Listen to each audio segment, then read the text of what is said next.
Jeff Fillion. 3,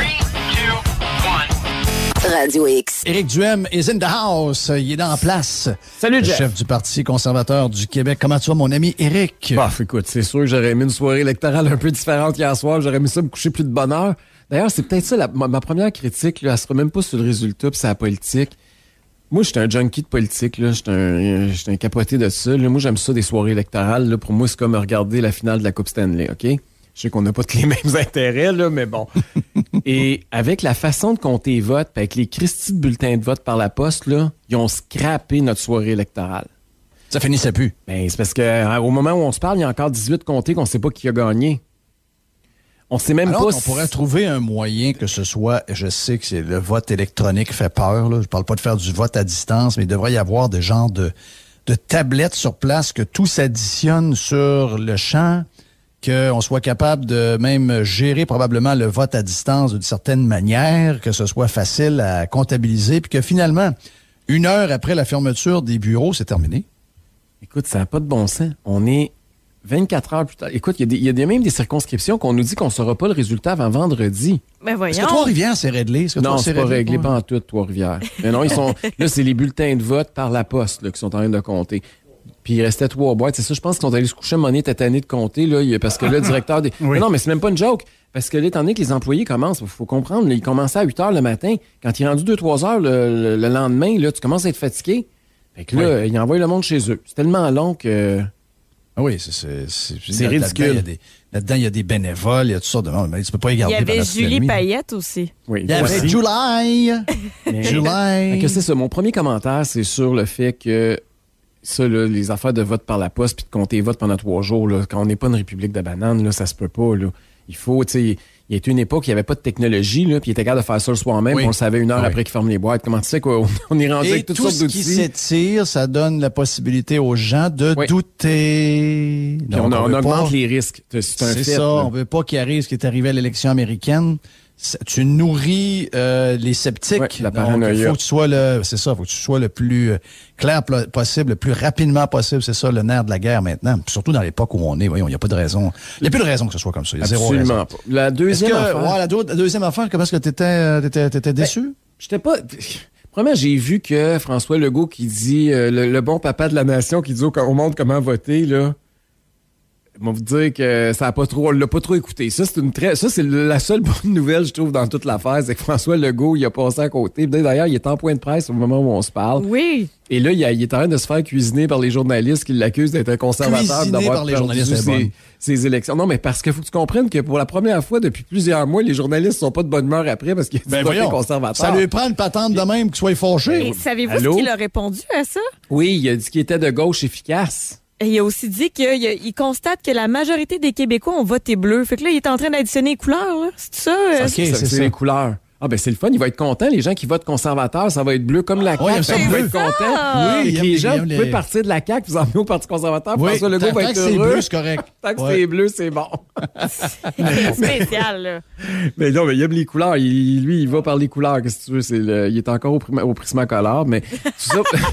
Mais fait que ça, c'est l'autre affaire. La troisième chose, puis ça, c'est peut-être une bonne nouvelle pour nous en tant que conservateurs québécois. On essaie de trouver les points positifs où on peut. Excusez, je vous interromps. Oui. Il allait partir sans son masque, puis il est allé le rechercher. Oups! Oh! J'ai pogné ça live! Excusez, c'est ça. Ah oui. Ah oui.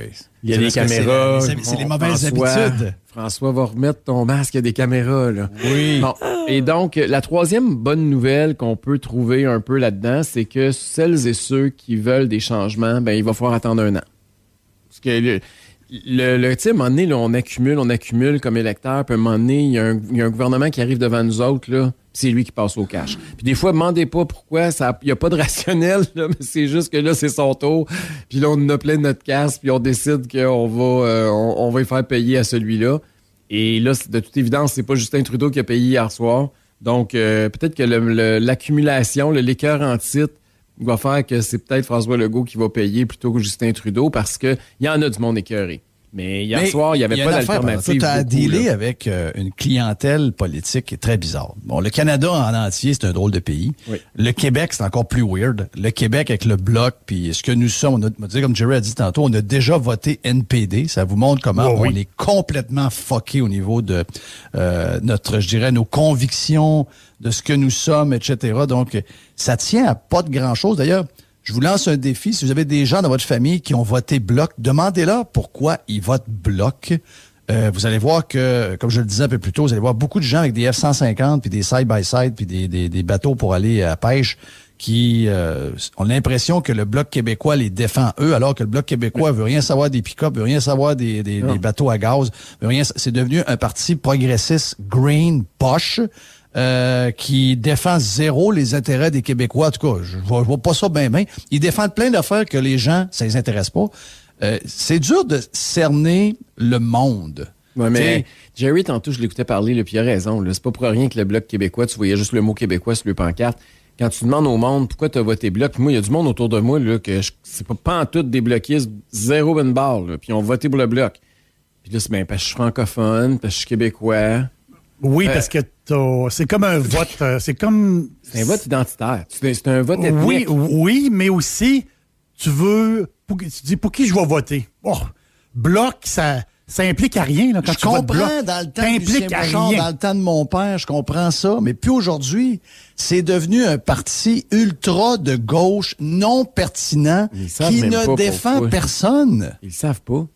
Ben oui, mais c'est pas drôle, ça. Mais c'est comme les Anglo-Montréalais qui votent le Parti libéral. À tour de bras. Ils savent pas pourquoi, là. Demande-leur pas, là. Ils votent libéral. Ils savent même pas qu'il a augmenté le déficit, là. On vote libéral. Fait 4 générations. On va pas arrêter tout de suite, là. Donc, c'est le même.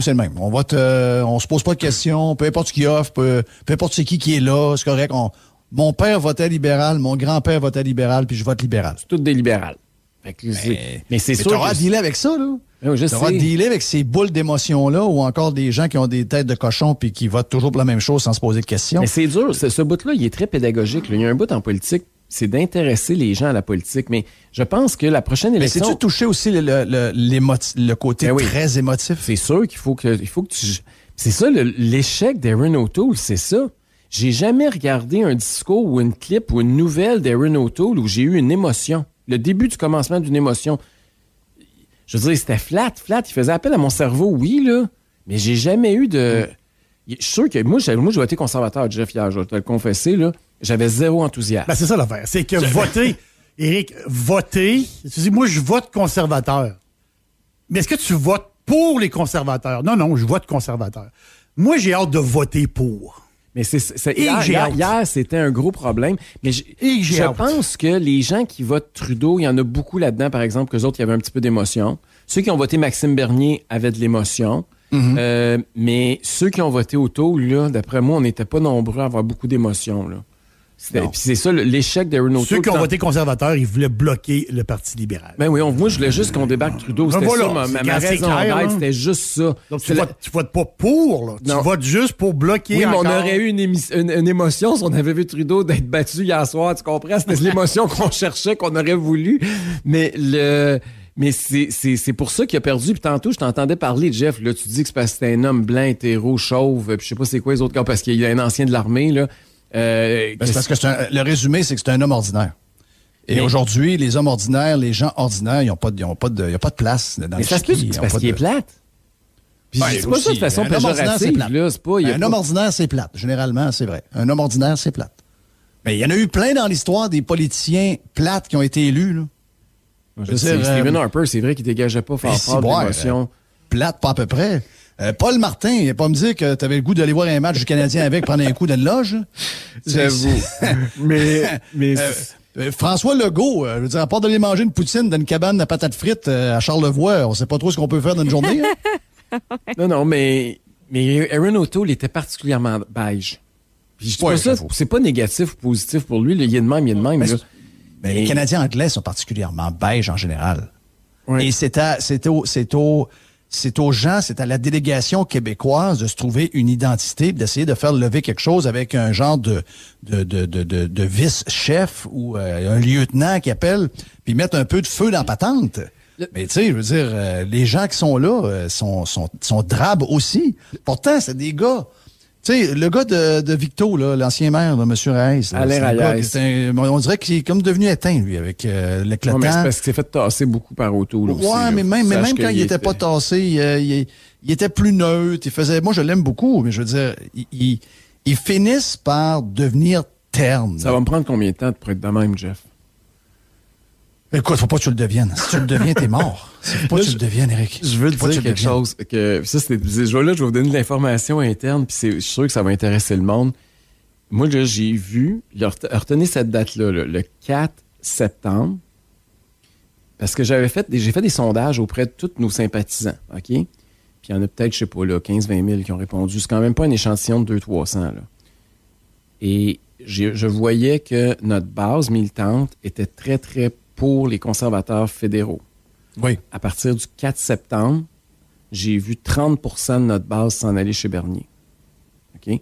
Puis c'est surreprésenté, là, c'est sûr, là, parce que nous autres, tu comprends que quand tu es un conservateur, puis tu es un peu à droite, puis tu vas te conserver le Parti conservateur du Québec, c'est ton alternative, c'est après O'Toole, c'est Bernier. Là.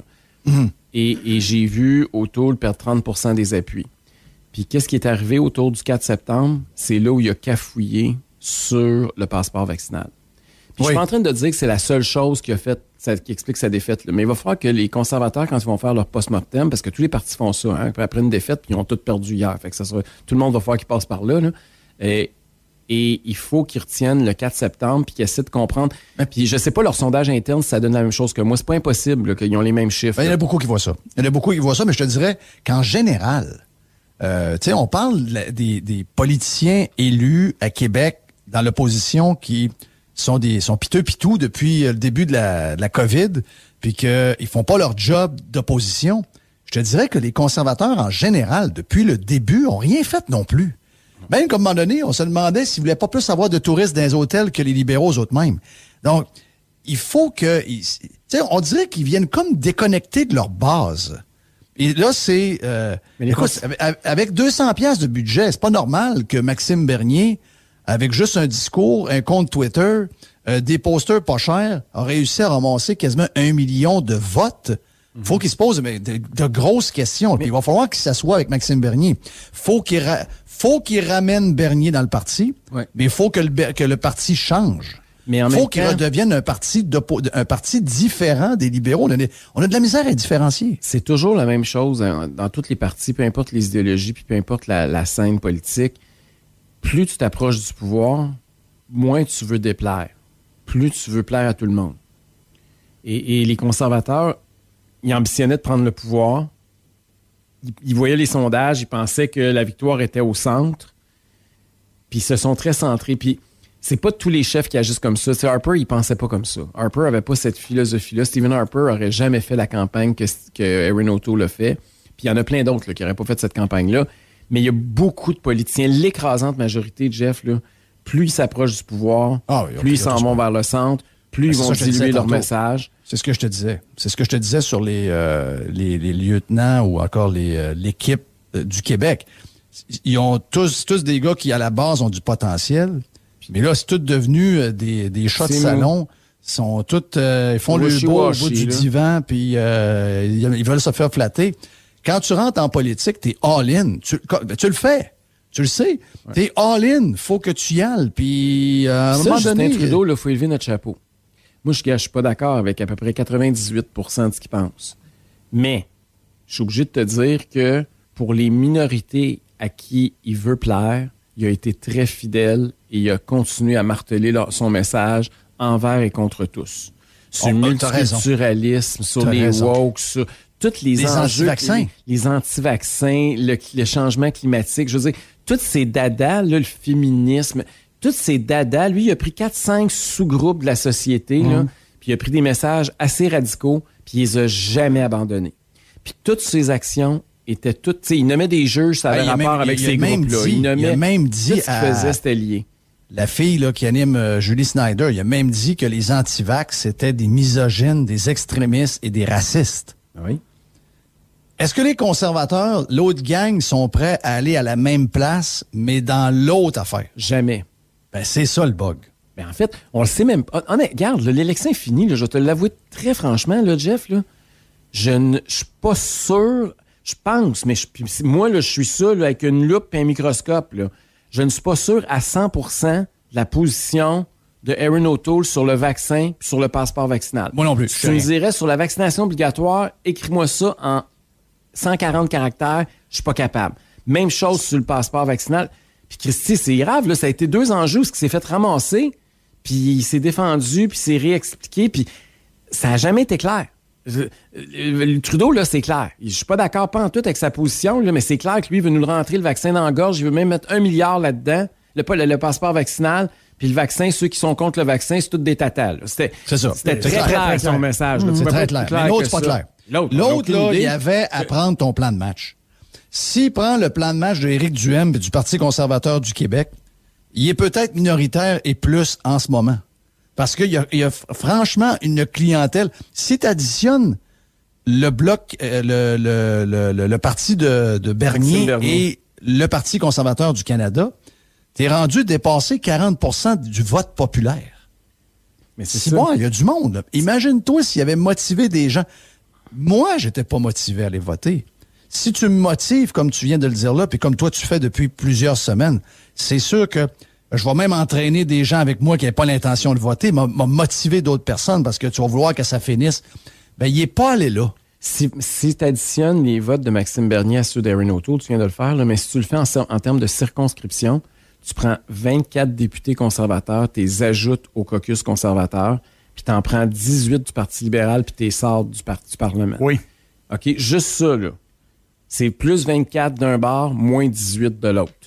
Puis, regarde les chiffres aujourd'hui, là, ça donne que les conservateurs passent en avant des libéraux. Mm-hmm.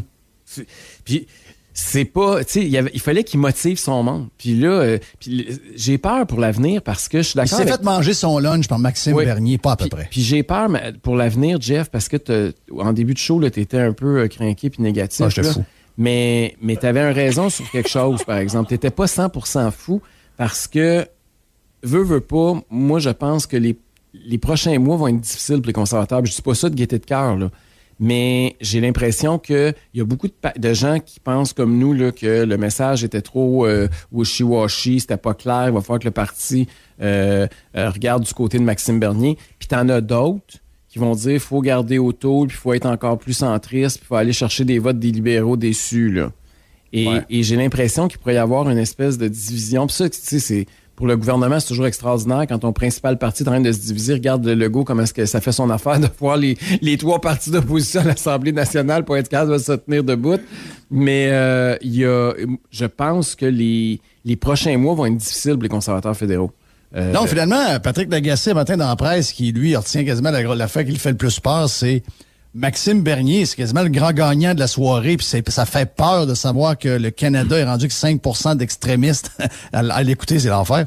Mais c'est vrai que Maxime Bernier est un peu la victoire sur... Il n'y a pas beaucoup de gagnants hier. Il n'y a pas de gagnants hier. Mais Maxime Bernier fait partie du très peu de gagnants hier. Oui, mais en même temps, il a perdu en Beauce, puis pas à peu près. Là. Oui, mais c'était pas une victoire... Voyons ça là, plus gros. Là. Oui, mais c'était pas une victoire éclatante. Là. Il n'a pas gagné sur tous les tableaux. Là. Il y a une semi... C'est un peu comme Trudeau. Là. C'est une semi-victoire. Là. C'est une victoire, mais il a quand même doublé ou triplé ses appuis. Les conservateurs ne peuvent plus rire de lui. Là. Ah non, c'est sûr qu'ils ne riront pas de lui. Là. Et ce matin, ils se grattent la tête puis ils se disent qu'est-ce qu'on fait avec ça. Là. C'est sûr, c'est juste ça à quoi ils pensent. Comment on fait pour ramener ce gang-là que nous autres? Et de l'autre côté, l'autre affaire, c'est que la gauche, elle, est de moins en moins divisée. Parce que là, le Parti vert, il n'existe plus. Le Parti vert, il est sorti de la patinoire hier. Là. Écoute, ils ont fait 2%. La chef, je pense qu'elle a fini 4e dans son comté. Il y avait 6%, puis ils sont tombés à 2, à peu près. Là. Oui. Ils ont perdu... Écoute, dans le Canada-Atlantique, ils sont passés de 12-0. C'est la preuve que l'environnement, c'est le grand sujet des Canadiens. C'est ça. Oui. Mais c'est, ça veut dire... Qu'est-ce que ça veut dire? Ça veut dire que la gauche s'unit. Parce que, tu sais... C'est ça qui est dangereux là-dedans, c'est que là, c'est la droite qui se divise de plus en plus. On retombe encore... On s'entend qu'un call entre les deux... NPD libéraux décident de s'unir... Et on a un gouvernement libéral NPD pour le reste de l'histoire du Canada. Ouais. Ben, oui, vu de l'extérieur, mais ces affaires-là de fusion, là, ça fait pas 1 + 1 = 2. Dans le sens où il y a toujours des libéraux un peu plus centristes que là, voir des NPD arriver, ça va lui faire peur. Et puis si je me souviens, quand on a fait la fusion entre, à l'époque, là, l'Alliance canadienne puis le Parti progressiste conservateur, on a perdu du monde. Quand tu fusionnes deux partis, il y a toujours une base d'un bord puis de l'autre qui a peur. Puis t'en as des radicaux là, de NPD qui vont vouloir aller voter communiste là, s'il y a une fusion puis qu'ils veulent pas eux autres. Pour eux autres, le Parti libéral, c'est l'extrême droite. Là. Fait que tu vas te ramasser que tu vas perdre quand même des joueurs. Fait qu'on peut pas nécessairement additionner 1+1, mais ça donne une bonne indication. C'est sûr que le portrait général qui sort, c'est que on est encore un pays à gauche, mais en même temps, est-ce que c'est parce que la gauche est forte ou c'est parce que la droite n'est pas capable de vendre son message, puis elle n'est pas capable de s'exprimer, puis elle est mauvaise? La droite est incapable. Il n'y a pas de danseuse à gogo. Ça prend, dans la vie, ça prend des danseurs, ça prend de la vie, ça prend des couleurs, ça prend du Vegas, ça prend ça prend des cheerleaders, ça prend de la vie. Il faut vendre de l'émotion. Et on dirait les vendeurs poches de chars des années 70, 80 sont plates à mourir. C'est ce que je disais à Adrien Pouliot quand il était chef du parti. Je disais, on se poignait, Adrien puis moi, des fois, je disais, il faut trouver un moyen que vous soyez sexy. Puis c'est ton défi aussi, Eric. Bon, t'as plus de facilité. Toi-même, t'es un communicateur, t'es un gars qui est attachant, t'as des belles qualités, t'as tout. Mais je veux dire, même toi, dans tes choses à vendre, outre toi, tu vas devoir exciter les gens par quelque chose qui va faire qu'ils vont avoir le goût d'aller voter pour toi. Messieurs, je fais la gardienne du temps. Faut faire une pause. Mais on peut revenir après avec Eric. Faut juste vraiment qu'on s'arrête là. Ben non, mais voyons donc, Camille, qu'est-ce que t'arrives là? Qu'est-ce qui se passe? Ouais, j'ai de la pression, là, Mr. White. On fait une pause, on vient. Mr. White, non, voyons donc, calmez-vous, on vient. Jeff Fillion. Enjoy the show. Radio X. OK, de retour pour un dernier petit bout avec Éric Duhem. Jerry est là, Camille est là, mais également, je pense que Gary s'est joint à nous autres. Gary, Monsieur Radio X, est avec nous. Me lève. Je sais qu'hier, tu étais du côté de la Beauce. Encore une pensée pour ceux les blessés qui sont à l'hôpital, qui sont maganés pas mal. Regarde, ça nous a trotté dans la tête toute la journée hier, cette maudite affaire-là. Ça n'a pas de sens. Vas-y donc avec une cote que tu as entendue dans le point de presse, quand même important, puis je veux entendre Éric Duhem là-dessus, sur ce qu'a dit, entre autres, sur les manifestations près des hôpitaux, ce qu'a dit le premier ministre, je pense, dans les dernières minutes. Ben c'est sûr que le point de presse du premier ministre de 13h15 portait évidemment, là, lui a capoté sa vie du fait que New York, ils ont signé une entente de 20 milliards, on aurait les cotes un peu plus tard dans les émissions. Il dit que c'est la meilleure chose qu'il a déployé depuis qu'il est arrivé au pouvoir. François Legault a affirmé ça aujourd'hui. Il dit qu'il y a des différends avec Justin. Ça semblait être un sujet secondaire, l'élection de hier soir. M. Legault disait oui, on va travailler ensemble. Tu sais, c'était pas vraiment là, le sujet qu'il voulait aborder. Il était vraiment fasciné par son entente avec Hydro-Québec et 20 milliards de dollars là, en hydroélectricité. Mais moi, ce que je voulais vous faire entendre, c'est la question de Véronique Prince qui est vraiment tendancieuse, en fait. Au lendemain d'une élection comme ça, bon, évidemment, le premier ministre a à répondre. Il s'était commis, il avait donné, évidemment, son appui au Parti conservateur. Mais la question qu'on lui pose, puis c'est la question qu'il faut entendre, là, c'est pas la réponse du premier ministre. La question est tellement saucée que c'est la réponse. En fait, c'est la réaction d'Éric Duhem et de Jeff Fillion que j'aimerais entendre aujourd'hui parce que c'est comme un procès d'intention avec une petite question. Écoutez ça, vous allez voir, vous allez capoter. Vous vous définissez comme nationaliste, mais vous savez comme moi qu'une stratégie payante à l'approche d'élections, c'est de définir son adversaire. Et vos adversaires sont en train de vous définir comme étant le chef d'un parti conservateur qui fait des liens avec les conservateurs. Joël Lightbond, même hier, disait François Legault, c'est la droite conservatrice. Est-ce que c'est une étiquette qui pourrait vous coller? Ben, écoutez, avec ce qu'on a fait en santé depuis qu'on est arrivé, les investissements qu'on a fait en santé, en éducation, dans les garderies, ce qu'on fait en environnement à New York, ce qu'on a déposé comme plan, le premier plan chiffré pour réduire les GES au Québec, je pense que c'est d'être un petit peu aux côtés de ces pompes, de prétendre là que je serais un méchant de droite, là. Vos adversaires, Joël Lightbond, s'est-tu trompé de C'était la fricassée question. Ouais. Éric, François Legault, conservateur au Québec. Elle a fait sa job, la journaliste. Là, je veux pas la défendre, là, mais elle l'a fait sortir de ses gonds, puis elle a fait dire la vérité. Il nous a donné toute la liste de tout ce qu'il fait de gauchiste depuis qu'il est là. puis comment il gaspille l'argent des contribuables, comment il n'y a aucune au niveau fiscal, comment il est totalement irresponsable et comment il n'est pas conservateur. Moi, j'aime beaucoup la réponse de François Legault. Je trouve qu'elle a réussi à le faire sortir de sa cassette, puis elle a réussi à y faire dire ce qu'il est. Et moi, je suis content d'entendre ça. Là. Toute la liste de ce qu'il vient de dire là, c'est exactement pourquoi moi, je suis plus à la CAQ. Ça vient de où là, que les gens pensent que Legault, c'est le gars de droite? Parce qu'il a absorbé l'ADQ, puis il y a des gens qui s'imaginent qu'il est rendu à droite parce que c'est le parti. C'est sûr que si tu compares à QS, il est un peu à droite, là, mais il faut vraiment que tu sois à QS pour regarder Legault et penser qu'il est à ta droite. Là. Il n'est pas beaucoup plus à droite que QS. Là. Mais tu sais, quand t'es à Vancouver... Ils sont capables d'être ensemble. Non, mais quand t'es à Vancouver, puis tu regardes Victoria, tu penses que t'es dans l'Est. Oui. Mais pour nous autres, Vancouver, c'est pas dans l'Est. Sont dans l'Ouest pas mal. Oui, je comprends. C'est un peu ça. Mais moi, je suis content de sa question. Elle a carrément fait avouer que c'est un gauchiste. Moi, c'est ce que j'ai compris de sa réponse. Écoute, si la CAQ est un parti de droite, moi, je suis un animateur, moi, je suis Paul Arcand, je vois le vert. Oui. Wow! Oh, wow! C'est incroyable. Non, attends un peu, là, on va arrêter. La CAQ à droite, puis c'est les conservateurs. Les conservateurs, c'est Éric Duhaime. C'est ça. Le gars, il est pas conservateur pour 2 scènes. T'as pas peur pour ton leadership, Éric? Non, j'ai pas gap. J'aurais aimé ça que François Legault soit un conservateur. Moi, j'ai été de ceux qui ont eu l'illusion puis qui ont essayé de croire qu'on aimerait ça que François Legault soit effectivement un leader de droite. Mais malheureusement, ça fait 3 ans qu'il nous déçoit. Là. Autre chose qui s'est dite dans ce point de presse-là, c'est la possibilité d'adopter une loi spéciale pour interdire les manifs de militants anti-vaccins autour des écoles et des hôpitaux.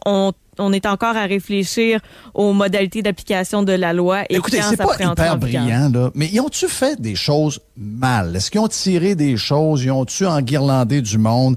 Ils ont-tu fait des choses graves? Parce que s'il y a des choses graves, la police peut intervenir. Ben oui. Qu'est-ce qu'ils ont fait?